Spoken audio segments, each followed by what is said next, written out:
자, 이제 가톨릭 기독교 시대로 넘어갑니다. 그러니까 이제 요 예수의 제자들이 이제는 다 사라지고 어떻게 보면 이제 본격적인 교회 시대라고도 볼 수 있습니다. 70년에서 312년 로마 전역 그리고 인도까지 이 그리스도교가 엄청난 영향력을 미칩니다. 여기서 이제 가톨릭 기독교 시대라고 하면 이제 개신교인들은 카톨릭 하면 천주교죠. 그리고 이제 개신교는 프로테스탄트인데 카톨릭 하면 개신교 입장에서는 뭔가 좀 기분이 안 좋아요. 그죠? 예. 어떤 교황, 옛날 교황, 어떤 타락하고 부패한 교황과 그것을 자꾸 연결시키는데 초기에 이 가톨릭은 지금의 신교, 가톨릭, 천주교와 개신교의 그런 의미에서 가톨릭이 아니라 보편적인 뜻이에요. 우주적인. 그러니까 여러 사상들이 많았습니다. 이제 이 예수 사후에 많은 그런 사상들이 많은 논쟁을 벌이고 엄청난 어떤 다툼도 있었어요. 그랬는데 이제 여러 종교들도 많고, 그래서 그러한 여러 사상이나 여러 종교 말고 예수를 믿는 것, 교회에 모여서 예수를 찬양하는 그것이 매우 보편적인 것이다. 그것이 우주적인 것이다. 라고 하는 의미에서 카톨릭입니다. 먼저 로마 황제 연표를 잠깐 한번 보시겠습니다. 기원전 27년에서 기원전 14년까지가 이제 아우구스투스, 옥타비아누스. 그러니까 예수가 태어났을 때의 로마 황제는 바로 이 아우구스투스였죠. 그리고 14년에서 37년까지가 티베리우스. 이때는 예수의 사역입니다. 그리고 칼리굴라, 클라우디우스, 그리고 잘 알고 아주 유명한 폭군이라고 알려진 네로 시대의 로마서가 기록됩니다.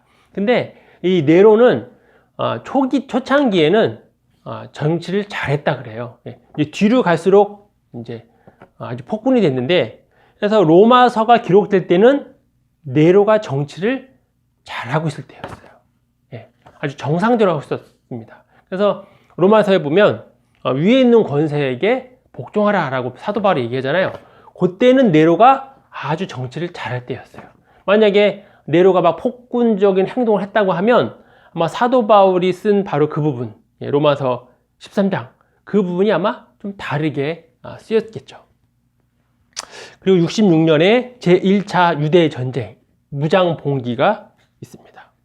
그다음 69년, 79년에 이제 베스파시누스 또는 베스파시안이라고 하는 이 이제 황제 때 예루살렘이 함락이 돼요. 베스파시안의 아들 티투스 장군이 예루살렘을 함락시켜 버립니다. 그리고 이제 요 이전에 130년대에 바르코바라고 하는 또 유대인이 한 번 더 무장 봉기를 일으킵니다. 70년, 60년 뒤에 한 번 더 일으켰는데 역시나 또 지게 되는 거죠. 그래서 이제 그때는 완전히 정말 유대인들을 완전히 다 쫓아내 버립니다. 그래서 이 팔레스타인 지역에서 아예 못 살게 유대인들을 다 쫓아내 버리는 거예요. 거기 자꾸 두면 자꾸 무장봉기를 일으키니까. 그래서 이제 그 이후부터는 유대인들이 전 세계에 뿔뿔이 흩어져 살게 되고 2차 대전 이후에서나 이제 자기 원래 있던 땅으로 이제 돌아가게 되는 거죠. 그래서 지금 이제 이스라엘이 있는 지역을 팔레스타인이라고도 얘기를 하잖아요. 근데 이 팔레스타인은 이스라엘 구약성경 보면 이스라엘과 가장 사이가 안 좋은 민족이 있죠. 블레셋. 블레셋이 이제 필리스틴이거든요. 그래서 그러니까 예루살렘이 있던 이 지역에서 유대인들을 다 쫓아내면서 이스라엘, 그러니까 유대인들과 가장 사이가 안 좋았던 블레셋의 이름을 따서 그 지역을 팔레스타인이라고 부르게 됩니다. 그러니까 지금의 이스라엘한테 이 팔레스타인 땅이다라고 하는 것은 굉장히 정치적인 그러한 용어가 되겠죠. 별로 그들은 원하지 않는. 그리고 이제 303년에 디오클레티아누스 황제 기독교를 탄압합니다. 305년, 311년에 갈레리우스가 또 기독교 탄압을 해요. 근데 이제 이때에 황제들이 계속 기독교인들을 탄압하는데 그전에는 이제 이 로마 사람들도 한편으로는 즐기기도 하고 한편으로는 묵인하기도 했는데 이제 이 시대가 되면 아니 왜 자꾸 유대인 기독교인들이 저렇게 많이 탄압하지? 예, 거기에 이제 염증을 느끼게 됩니다. 예, 그러면서 이제 313년에 콘스탄티누스가 밀라노 칙령을 발표하면서 기독교를 이제는 공인해 버려요. 그러니까 공인해 주는 거. 이제는 탄압하는 것이 아니라 이제 정상적인 그러한 신앙으로, 믿음으로, 예, 어떤 그 숭배로 그렇게 공인해 줍니다. 예, 콘스탄티누스가 이제 그 어머니도 대단한 신앙인입니다. 그리고 391년에 테오도시우스 황제가 기독교 외의 종교를 금지시켜요. 그러니까 거꾸로 된 거죠. 예, 이제는 다른 종교 중에 하나가 기독교가 아니라 기독교 빼놓고는 다, 예, 다른 종교를 믿지 못하게 그렇게 만듭니다. 그리고 395년에 로마 제국이 동로마 제국, 서로마 제국으로 분열이 됩니다. 이 시대에 이제 복음이 폭발적으로 전파가 돼요. 그래서 이 왜 이렇게 폭발적으로 전파가 됐느냐, 그 이유를 찾는 것이 중요합니다. 그러니까 예수 사후에 200년 정도, 길어야 이제 300년이죠. 300년 사이에 지금처럼 무슨 교통이나 아니면 인터넷이 발달되지 않은 상황에서 정말 300년은 굉장히 짧은 시간이거든요. 그 사이에 이렇게 폭발적으로 예수를 믿는 사람들이 늘어난 것은 종교사 쪽으로 봐도 유례가 없는 겁니다. 예. 그렇게 짧은 시간에 이렇게 퍼져나갈 수가 없어요. 그러니까 초기에는 굉장히 로마로부터 압박을 이 탄압을 많이 받았잖아요. 그러니까 그 탄압받은 그 시기를 치면 실제로 폭발하는 거는 한 100년 정도밖에 안 되는 거죠.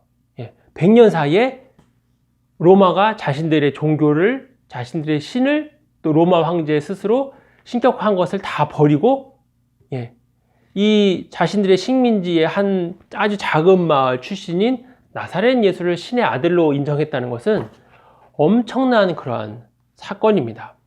어떤 학자들은 그런 얘기를 하거든요. 그러니까 예수의 그런 언행이 그의 제자들에 의해서 부풀려진 것이고, 또 원래는 그냥 대단한 사람에 불과했는데 어떤 신의 위치로 고양시켰다, 올렸다 라고 얘기를 합니다.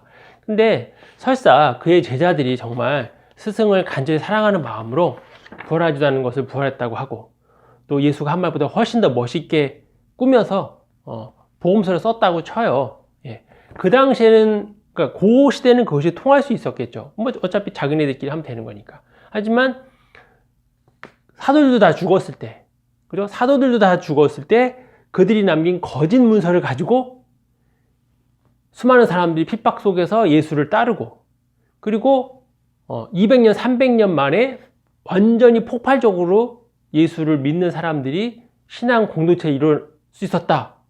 예, 그것은 설명하기 힘든 거죠. 초대 신자들의 불타는 확신이 있었습니다. 예, 그런데 로마 사람들 코인의 헬라어, 그러니까 이게 이제 그냥 일반 헬라어예요. 어렵지 않은 보통 사람들이 쓰는 헬라어였고, 귀족들은 로마의 언어인 라틴어를 씁니다. 근데 신약 성경은 이제 이 코인의 헬라어, 일상 용어의 헬라어로 이 기록이 돼 있었거든요. 그러니까 이 그냥 모든 사람들이, 일반 로마 사람들은 그냥 신약 성경을 다 읽을 수 있었던 거죠. 그러니까 그것을 읽고, 예, 예수가 신의 아들이었구나 하는 것을 알게 되고 믿게 되는 거죠. 그러니까 이제 처음부터 이제 서민들부터, 예, 그렇게 이 예수를 믿게 됩니다. 그리고 초대 신자들의 불타는 확신이 있었죠. 그래서 비록 어렵고 힘들고 고난을 받더라도 예수를 계속 전파하게 됩니다. 그리고 이제 영혼의 필요성을 충족시킵니다. 그러니까 인간의 자존, 그리고 신의 은혜를 경험하는 거죠. 그리고 또 이 그리스도인들이 워낙 서로 돕고, 예, 감싸주고 보다듬어주고 라고 하니까 예수를 믿지 않는 사람들조차도 그리스도인들한테 존경을 하는 거예요. 예. 그래서 이렇게 얘기를 한다. 보라, 기독교인들이 얼마나 서로 사랑하는가. 예.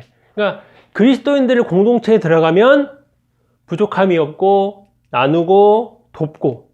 예. 그러니까 그리스도인이 아닌 사람들이 봤을 때는 아니, 저 사람들 왜 이렇게 저렇게 서로 보살펴주지? 그러면서 예, 이 기독교에 큰 관심을 갖게 됩니다.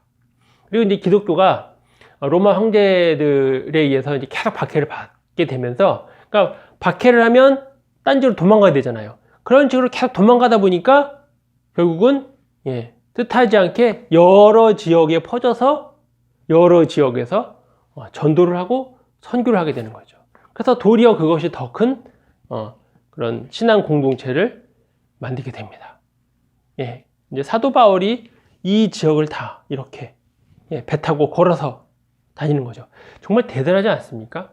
예, 대단한데 뭐 사도 바울 몇 명 때문에 이 모든 일이 또 일어난 건 아니죠. 왜냐하면 그 당시에는 또 이렇게 또 다니면서 여러 곳을 다니면서 이렇게 자신들의 사상을 설파하는 사람들이 사도 바울 말고도 있었거든요. 꽤 있었습니다.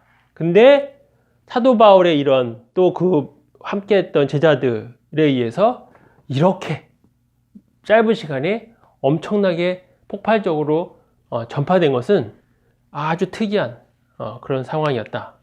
그렇게 볼 수 있습니다. 그래서 이제 안디옥 교회가 있죠. 교회의 두 번째 본부입니다. 뭐 첫 번째 본부는 예루살렘이죠. 예, 4세기 말에 인구가 50만이었는데 엄청난 거죠. 50만이면 당시에 50만이면 예, 50만 인구의 절반이 기독교인이라고 해요. 예. 그 인도의 교회는 아마 예수의 제자 도마가 가서 선교한 것이 아닐까라고 생각하고요. 이제 에베소는 안디옥의 서쪽, 헬라어를 사용하는 사람들, 그러니까 이 신약 성경을 아주 잘 읽었겠죠. 비두니아, 소아시아 북서쪽, 예. 남녀노소 지위고하와 도시와 시골을 막론하고 전파했다라고 합니다. 프랑스 리옹 2세기 중반 교회 존재가 있었고, 스페인, 북부 아프리카, 이집트 구레네 있죠. 이 이제 예수가 그 이제 십자가를 지고 이 골고다 언덕을 올라갈 때 그곳을 지나던 구레네 시몬, 그죠? 구레네 출신의 시몬을 데려다가 십자가를 대신 지게 하잖아요. 바로 그 구레네 출신의 시몬, 이집트의 구레네입니다. 이 구레네가 가서 거기에 교회를 세웠나? 뭐 또 그렇게 생각해 볼 수 있죠. 그리고 이집트의 알렉산드리아, 요한 마가가 설립한 게 아닌가? 3, 4세기의 최고의 영향력입니다. 이 이집트의 알렉산드리아는 이제 이 3, 4세기에는 정말 뭐 교리나 신학이나 모든 면에 있어서 최고봉이었어요. 최고봉. 예. 예루살렘보다 더 최고봉입니다. 예루살렘은 다 쫓겨나고 없으니까요. 예. 그래서 이집트 알렉산드리아 지역이 3, 4세기에 최고의 신학자들을 배출한 그러한 지역이 됩니다. 이제 복음의 영향은 보면 초기에는 이제 노예들, 군인들, 여성들이 먼저 복음을 받아들이게 됩니다. 그러니까 당시에 이제 군인들이 전쟁하는 게 말 그대로 일 아니에요. 맨날 전투하고 사람을 죽이거나 또 죽는 것을 보고 자신의 동료들이 떠나는 것을 보면서 그 인간의 어떤 기본적인 어떤 그런 생각을 하게 되는 거죠. 삶과 죽음이 무엇인가? 그것에 대한 답을 예수한테 찾습니다. 그리고 이제 그 당시 사회에서 소외된 사람들, 노예나 여성들, 그런 사람들이 이제 복음서를 읽고 예수를 믿게 되는 거죠. 그러다가 이제 2세기 말경에는 최고의 지성인들도 그리스도의 말씀에 관심을 갖게 돼요. 그래서 이제 초기에는 이스라엘 사람들, 후에는 이제 엘리트층들이 기독교에 관심을 갖게 됩니다. 이제 터툴리안이라고 하는 사람은 최초로 이제 그전에는 신약 성경이 그리스어였으니까 다 그리스어로 이야기하고 그리스어로 신학이 발전됐는데, 터툴리안은 이제 로마의 공식 언어인 라틴어로 신학을 하게 됩니다. 그래서 라틴 신학의 아버지라고 불리고요. 최초로 삼위일체라고 하는 말을 터툴리안이 씁니다. 그래서 이 터툴리안에 의해서 이 신학 용어가 엄청나게 많이 만들어져요. 그러니까 체계화가 되는 거죠. 그러니까 그 이전에는 그러니까 설명을 할 수 있었지만 그것을 용어로 만든 건 아니었는데 터툴리안이 라틴어를 써서 용어를 만듭니다. 클레멘트가 터툴리안의 제자인데요. 또 신앙을 강화하고 선교를 하고, 그래서 이런 어마어마한 그런 학자들이 이 이론적으로, 사상적으로, 학문적으로 예수가 신의 아들임을, 하나님의 아들이 무엇인지 뭐 그러한 것을 정리하는 사람들이 나오니까 그 사람들에 의해서 굉장히 이제 견고해지고 더 체계적인 그러한 교리도 갖게 됩니다.